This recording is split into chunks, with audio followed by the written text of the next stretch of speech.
Welcome to 101. I'm Greg Bassey, your host from the Salisbury Independent newspaper, and today we have the most important person in Salisbury for today and for this week, Chris Bitters from the Delmarva Shorebirds. Welcome, Chris. Thank you, Greg. Appreciate you having me here. Now, today's your big day. As this is first being played right now, there's a game going on at Arthur Purdue Stadium, and it's your team, your business here. What's going on right now at the stadium? Well, we're obviously excited for opening day and to get the home part of our schedule kicked off. The team has already been on the road for a week, and now we're obviously starting tonight at home, and very excited to get the 2016 season rolling. Now, lots of great improvements at the stadium. Talk to me about what you guys have done over the winter. Yeah, we're under a multi-year improvement and restoration plan that we're going through.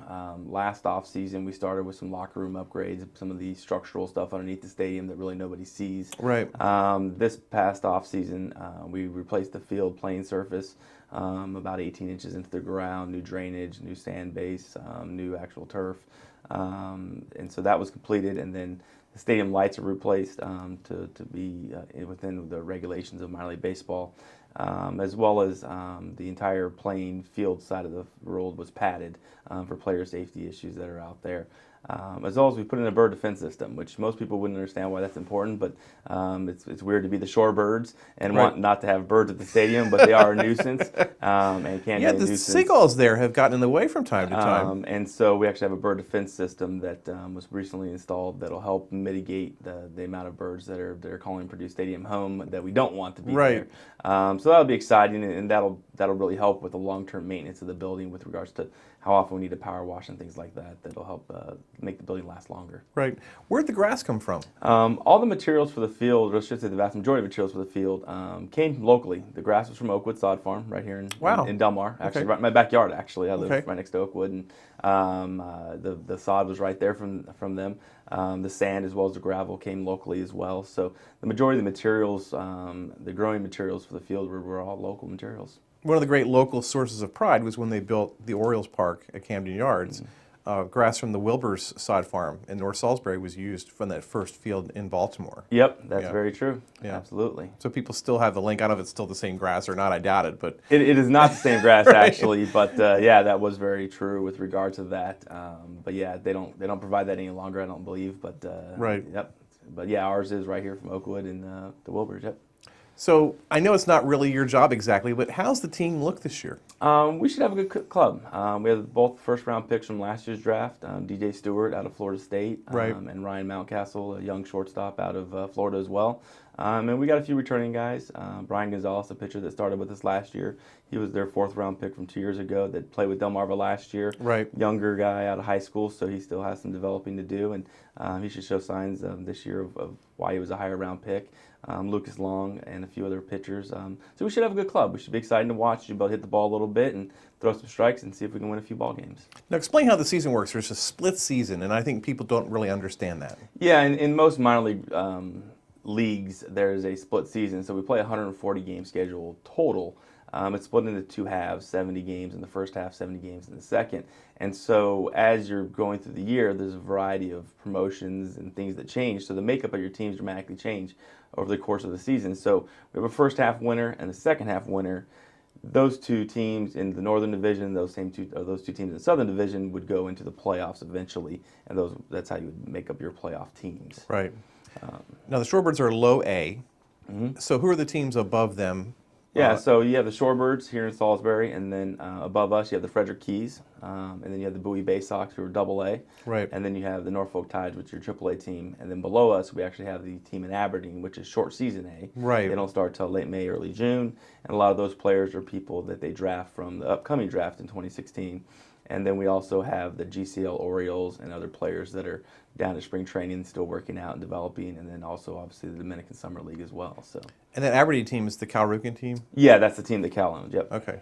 And people tell me that stadium is cool up there in Aberdeen. I keep hearing about that, but I don't really know what makes it special. Yeah, they have a great facility. It's a unique facility in that it obviously has the minor league park, but also has a number of youth fields surrounding the facility. Okay. So it's not only used for the Aberdeen Ironbirds in terms of their baseball season, but it is used quite a bit for a lot of youth tournaments. They have a hotel in the outfield, things of that nature that you're able to stay at when you go up there. So yeah, it's a great park. Those folks do a great job up there as well. Right? Is it like Camden Yards? Well, they have replica fields on the small field. On the small field, okay, I keep hearing that. They have kind of different kind of replica fields of Okay. the youth fields that they utilize. Right. So I believe they do have one that's a replica of Camden. The actual Aberdeen Stadium is I don't believe it's a replica of Camden per se, but it's a very nice stadium. They do a great job and really use it year round. Right. Now you're entering your 10th year. Now, you guys are supposed to bounce around all the time. How have you been here for 10 years? Yeah, it's not uncommon for minor league baseball general managers to really kind of, move around a little bit. I love it here, and that's quite honestly the truth. A lot of people, when I first got here, every year after the season ended, a lot of fans would ask me, so are you coming back next year? Right. How do I say, well, unless I got a pink slip, I assume so. But I'm not looking to move on. I love it here. I've tried to get really involved in the community. My wife and two girls love it here as well. The schools, the overall sense of pride within the community and the relationships you're able to build, not only with my fans, but just as a regular person in the community. We love it here, and I have zero intention of leaving unless there's a time that makes more sense, or obviously if I'm not getting the job done, then somebody else would tell me to get out. So. Right, and that's obvious. One of the things that has changed, I think, under you is that you do see the players more involved, and the Shorebirds are more involved in the community. Yeah, myself as general manager and an ownership group, we really pride ourselves on being engaged in the community, whether it's our Hit the Books program that works with over 100 schools in the community. Right, that's a great thing. We're working with, through that program, about 40,000 students to encourage them to read books. And then by reading the books outside the classroom, they get rewarded to come to the Shorebirds games, whether it's donations, mascot appearances, our Silver Slugger Club on Wednesday for seniors. For less than $20, you can get 9 or 10 games to come out for a senior on Wednesdays.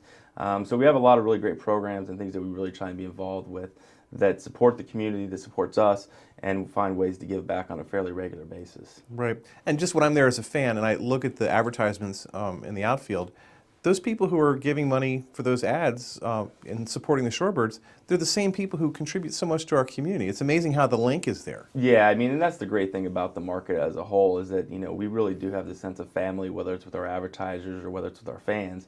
We were just talking to our trainer the other day, and he was looking at the outfield wall, and he goes, yeah, mostly the same advertisers last year. And, right. And we do have a continuity of support, and we appreciate that from the local community, that whether it's the outfield walls folks, the people that sponsor the fireworks shows, and the other promotions we do.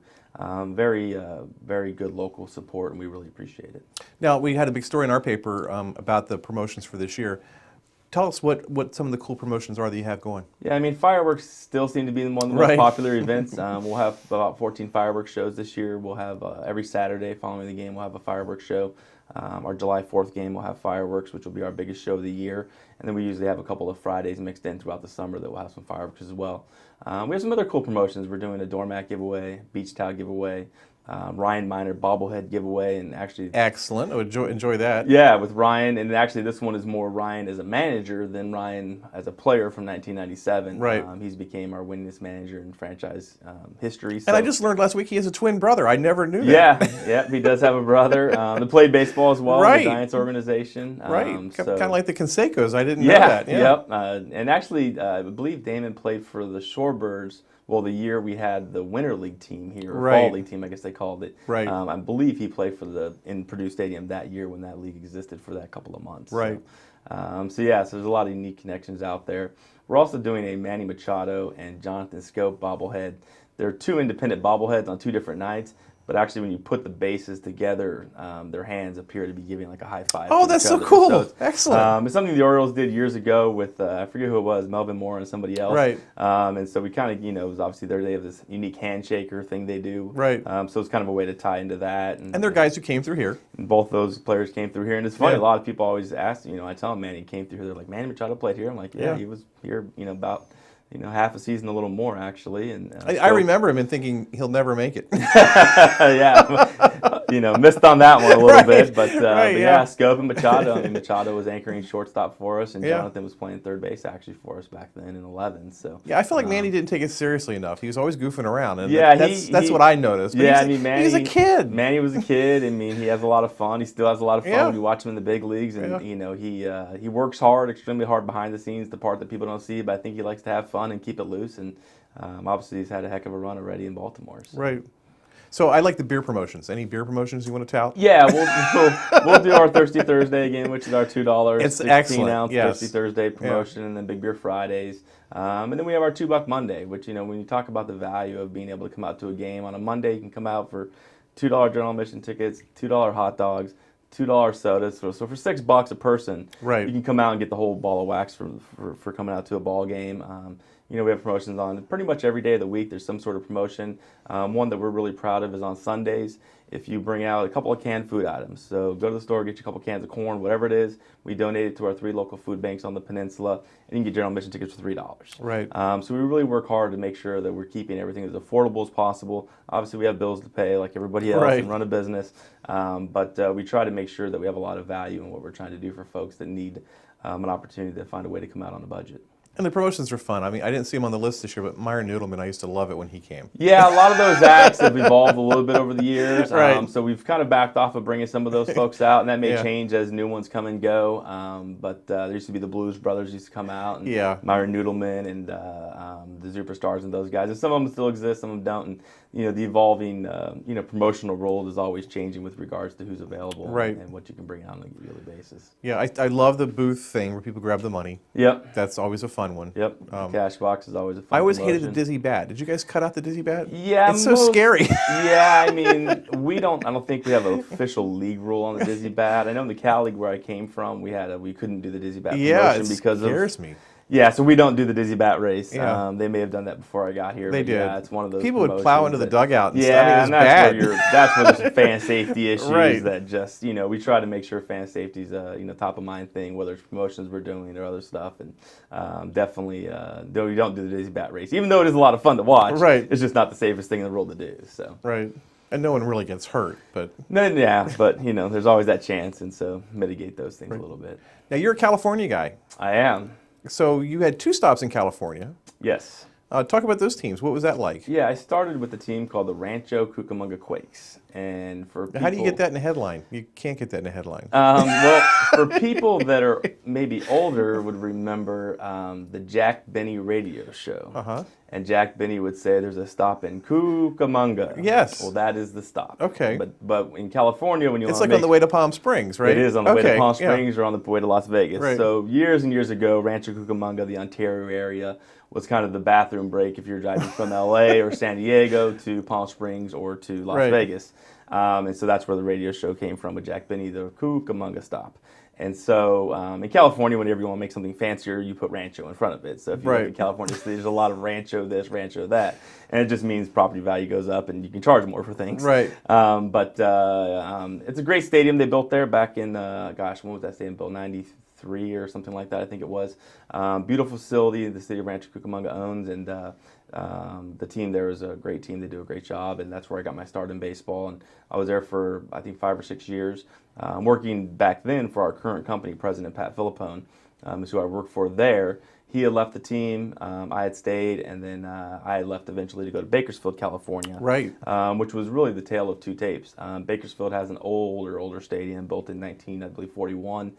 It's actually built backwards, so the sun actually sets in the batter's eyes. Ooh. So you can't start games in the peak of summer until about 7:45, 8 o'clock, Ooh. until the sun sets behind the outfield fence and Right. the very tall juniper trees they put out there to block the sun. And there's reasons. We finally, after about 60 years, figured out why they did that. It was because the original grandstands of that stadium were the fairgrounds. Okay. So when the ball team came to town, much like this stadium with Frank Perdue's involvement, it was a local businessman that really wanted to have a ball team in town back in 41.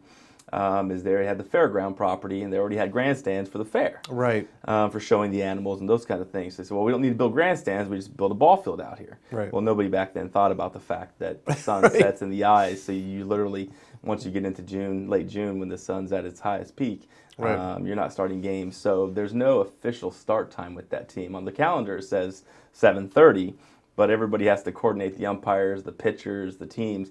We actually have a chart in Bakersfield that tells you every minute per Wow. day on when the sun's going to set and when you can start. So we just coordinate amongst the folks. The local fans get the joke and know that we're not starting at 7:30, even though that's what the calendar says.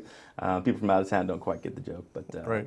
but yeah, I mean, different ballpark, much older. Some of the ballpark portions of the ballpark back then were still, when I was there, original from 1941. But there was a lot of history. Obviously, didn't have current amenities, but you had players like John Drysdale, Mike Piazza, Pedro Martinez that all played for the Wow. old Bakersfield Dodgers that had come to that ballpark and actually went through that very same locker room and the same very wooden bench that was there back in those days. So it's a Dodgers affiliate. It was back then.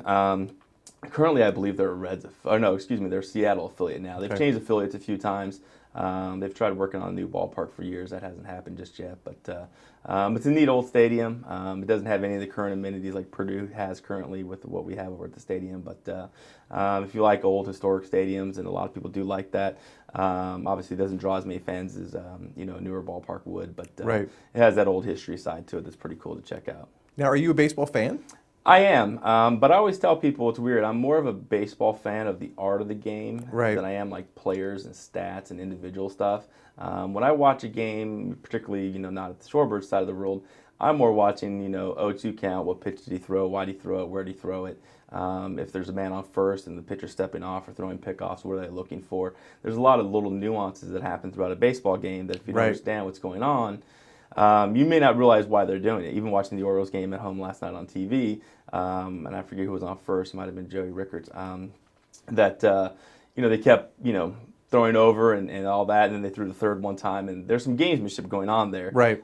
General fans just think, oh, that's boring. Get on the mound, throw the stinking ball. But there's some gamesmanship there because you're trying to see maybe what the batter's doing, what the leadoff guys are doing. Are they giving you any signs that they may be stealing or putting on a play that you don't know about? So, Right.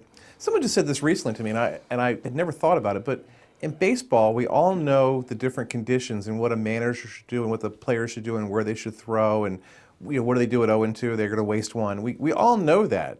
But in football, we have no clue what's going on. Right. But somehow we all know about baseball.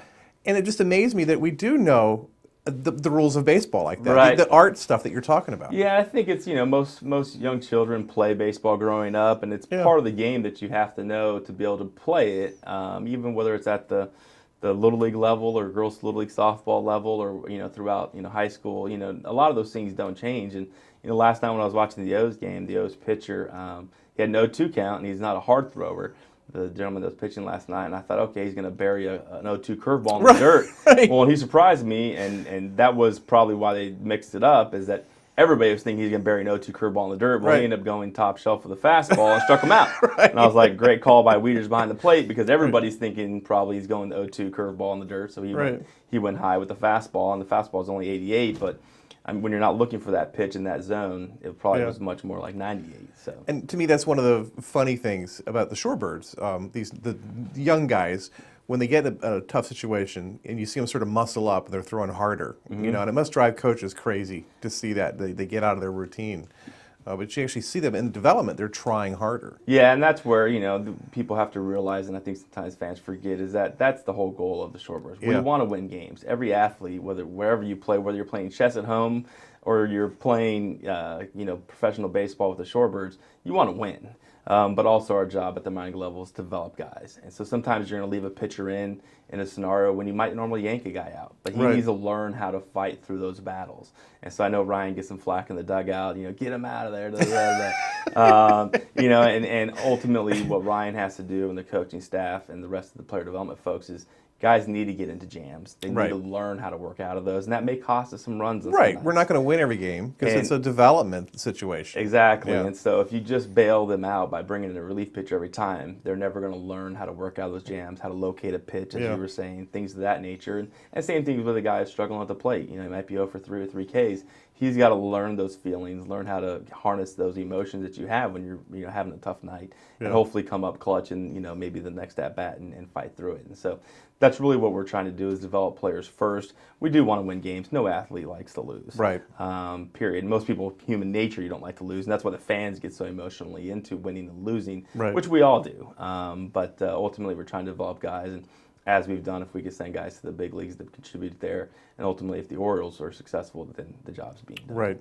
And Buck Showalter is so complimentary of Delmarva. Whenever you interview him, he really likes what's going on down here. Yeah, because I think he understands how difficult it is for Ryan's job and the rest of the coaching staff that's down here. You're dealing with young guys that are anywhere between 18 and probably generally 23, so Yeah. they're no different than the age of a lot of college guys. You know, kids that were either drafted out of high school or a kid that might have spent a few years in college that's younger.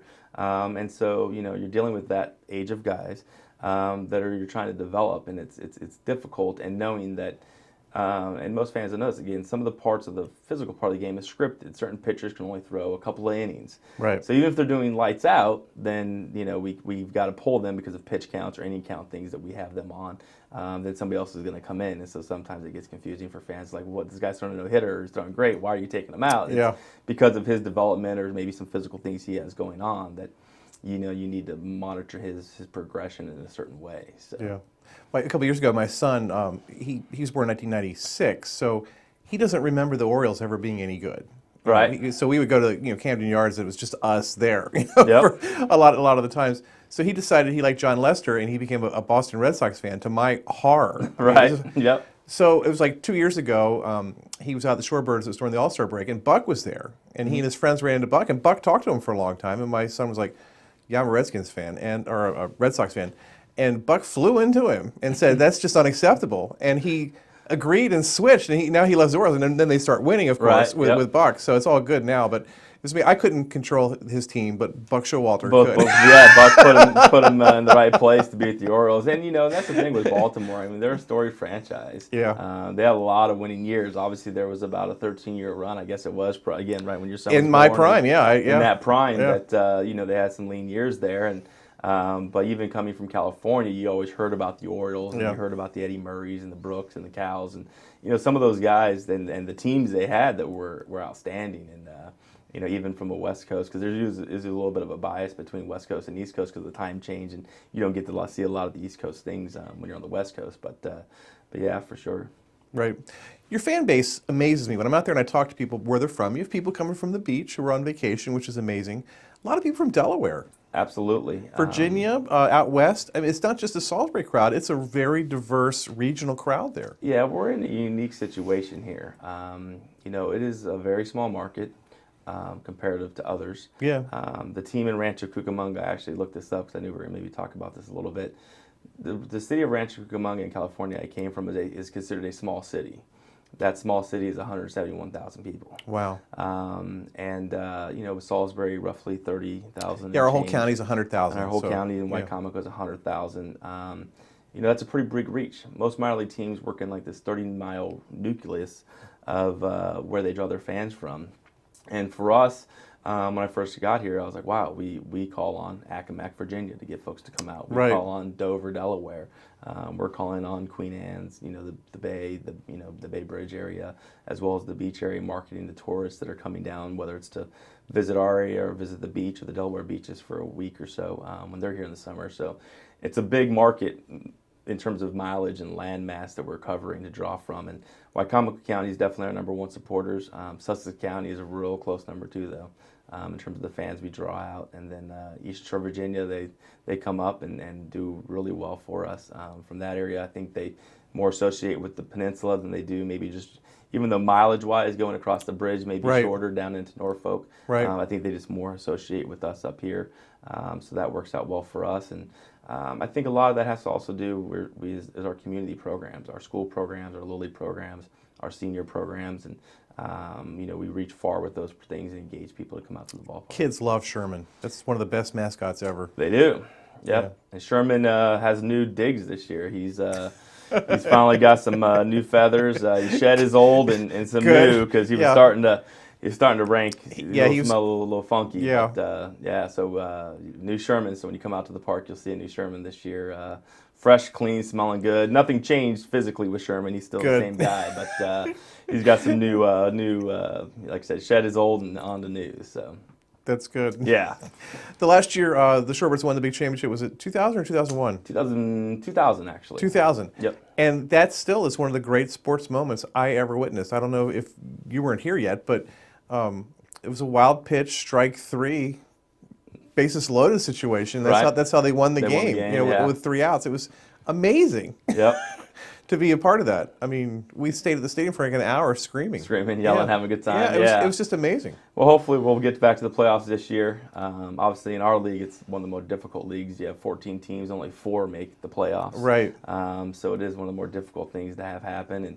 And there's been I think with the minor league system through the Orioles, things have stabilized. You talked about some of the lean years with the Orioles they had, which means guys are going to develop quicker. Right. Manny was here in 11. And in the big leagues in, I think, 12, if I'm not mistaken, or maybe it was 13 at the earliest. Right. But, guys like Dylan Bundy, who were here in 2012, were pitching. Still waiting for Dylan Bundy. Yeah, still waiting for Bundy, but he's obviously healthy now, which is great. Yeah. But, he went from pitching in Delmarva to Frederick to getting a cup of coffee at the end of the year in the big leagues that year. So Right.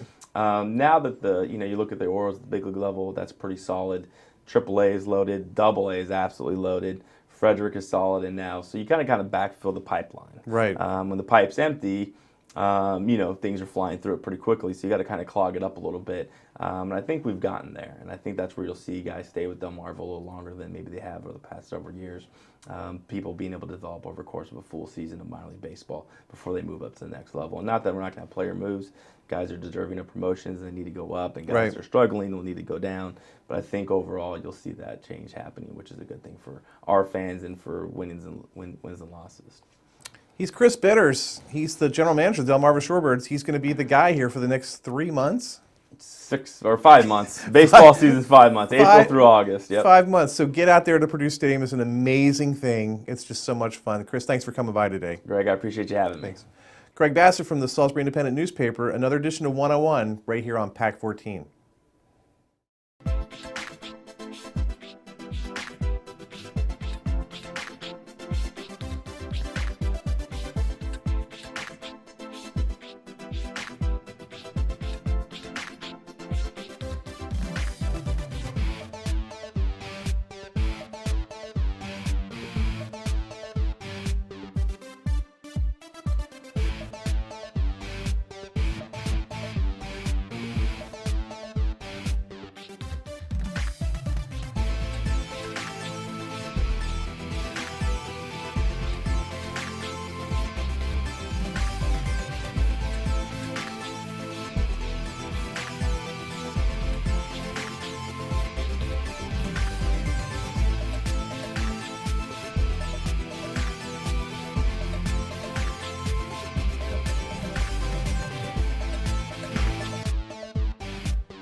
First Shore Federal is proud to support PAC-14 and one-on-one. We'd encourage every business to support PAC-14 and pick a program and support it, and let's make a difference.